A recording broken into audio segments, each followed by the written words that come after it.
대장에서 이제 결장암의 경우에는 방사선 치료를 하는 경우는 되게 드물고, 직장암 그리고 항문암에서 방사선 치료를 시행하게 됩니다.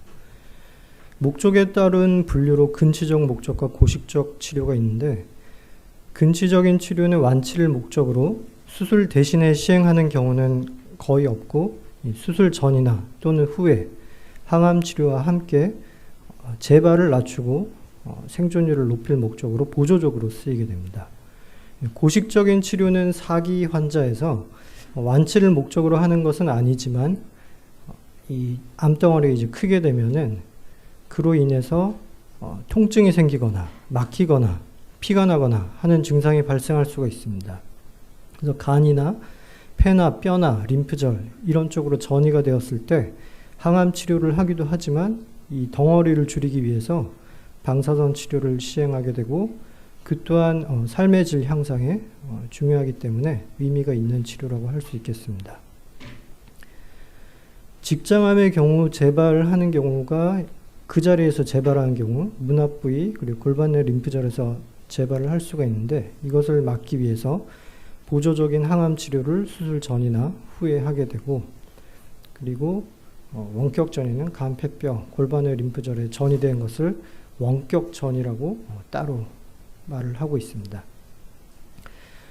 직장암에서 방사선 치료를 하는 경우는 앞서 말씀드린 진행성 직장암 2기나 3기, 그걸 T-스테이지라는 것이 있는데 3기나 4기가 되겠고, 림프절에 있는 경우는 3기가 되는데, 이런 경우에 수술 후 또는 수술 전 방사선 치료를 하게 되겠습니다. 국소 재발 시에 심각한 통증이 생길 수가 있는데, 이러한 것을 막기 위해서 방사선 치료를 시행할 수가 있습니다.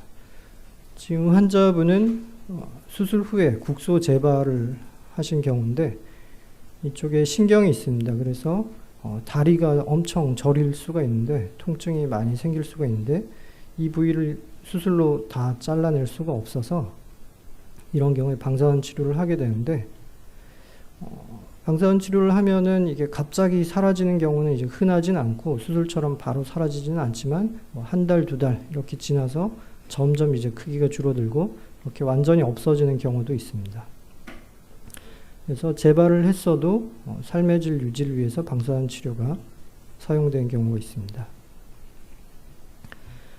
대부분은 국소진행성 직장암에서 수술 전, 후에 시행하게 되고, 수술 전이나 후에 방사선 치료를 하는 것을 비교하였을 때, 수술 전에 하게 되면 방사선 치료에 의한 부작용이 좀 더 적고, 국소 재발률이 좀 더 수술 후 방사선 치료보다 재발률을 낮출 수가 있어서 요즘에는 대부분 수술 전에 보조적 방사선 치료를 시행하게 됩니다.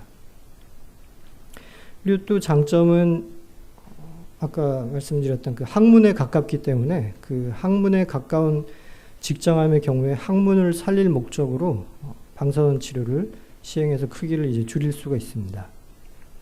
보통은 5주에서 6주를 수술 전에 받게 되시는데, 직장암 환자 MRI 사진이고 옆에서 본 남자분이고, 여기가 이제 항문이 되겠고, 항문 바로 위쪽에 한 2cm 정도 떨어진 부위에 여기 종양이 있는데 직장암 환자인데, 이렇게 바로 수술을 하게 되면은 항문까지 여분을 두고 자르기 때문에 항문까지 없애야 되는 걸 피할 수가 없는데, 그 전에 방사선 치료와 항암 치료를 6주 동안 하게 되면은 이렇게 크기가 이제 많이 줄어듭니다.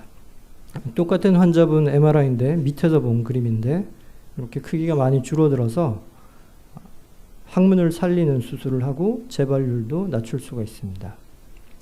4기 환자분이고, 이제 대장암에서 폐로 만약에 전이가 됐다. 그렇게 되면은 숨이 많이 찰 수가 있는데, 방사선 치료를 10번 정도 하는데, 이 수술처럼 이제 효과가 바로 나타나지는 않는 게, 뭐 이틀, 4일, 6일 지나도 이제 엑스레이 상에서 약간 이제 좋아진 것 같지만 큰 차이는 없습니다. 하지만 이제 2주가 다 됐을 때쯤에 많이 이제 줄어든 게 보이고, 그 이후에 종료 후 이틀째, 뭐 9일째 이제 완전히 막힌 부분이 이제 뚫려서 여기가 막혔을 때는 거의 곧 죽을 것 같은 느낌을 호소하셨는데 실제로도 이제 돌아가실 수도 있고, 그런데 이렇게 뭐 수술로 이걸 잘라내기는 또 어렵기 때문에 방사선 치료를 가볍게 뭐 통증이 없거든요. 이렇게 받아서 2주 동안 받고 나서 숨찬 거 없이, 물론 이제 완치된 건 아니지만 숨찬 거 없이 계속 지낼 수가 있습니다. 일반적인 방사선 치료는 항상 1일 1회 하고 되게 길게 5주, 6주 이렇게 보통 치료를 하는 것이 일반적인 방사선 치료입니다. 한 번에 하는 치료 시간도 뭐 30분, 1시간씩 하는 게 아니고 뭐 거의 5분도 안 걸립니다. 보통 이 정도 하루에 한 번씩 출퇴근을 하시는 거죠. 방사선 치료 이렇게 받고, 그리고 엎드려서 방사선 치료를 받는 경우도 있고 이제 누워서 받는 경우가 있는데, 직장암 환자분의 경우에는 대부분 이제 엎드려서 치료를 받는 경우가 있습니다. CT 찍는 거랑 이제 똑같다고 생각하시면 되고, 뭐 주사 맞는 게 없이 뭐 찌르는 거 없고 치료받는 것 자체는 아픈 게 없다고 생각하시면 됩니다. 그래서 외래 오셔가지고 그날 바로 이렇게 치료가 들어간 건 아니고, 치료받는 부위를 컴퓨터로 정확하게 하기 위해서 CT를 또 한 번 찍습니다. 방사선 치료를 입체적으로 하기 위해서 CT를 찍으시고, CT 찍은 것을 가지고 이제 컴퓨터로 가장 이제 적절한 방법으로 주기 위해서 여러 가지 계산을 합니다. 그것 때문에 한 3일 내지 일주일 정도 준비 시간이 필요하고, 그 이후에 컴퓨터 계획과 실제 환자 자세가 재현이 되는지 확인하고, 그 다음부터 실제 치료가 매일매일 시행되게 됩니다. 이렇게 엎드려서 이렇게 받으시는 경우가 가장 많겠습니다. 컴퓨터로 이렇게 종양에만 가장 많은 방사선을 주고 주변 이 소장에는 적게 들어가게끔 계산을 합니다. 급성 합병증은 이제 피부가 빨갛게 되거나 이제 설사가 좀 심해지거나 변 보고 나서 좀 뭔가 남는 기분이 들거나 뭐 이런 식의 급성 부작용이 있는데, 대부분은 이제 치료 종료 후에 2, 3주 후에 정상화가 됩니다.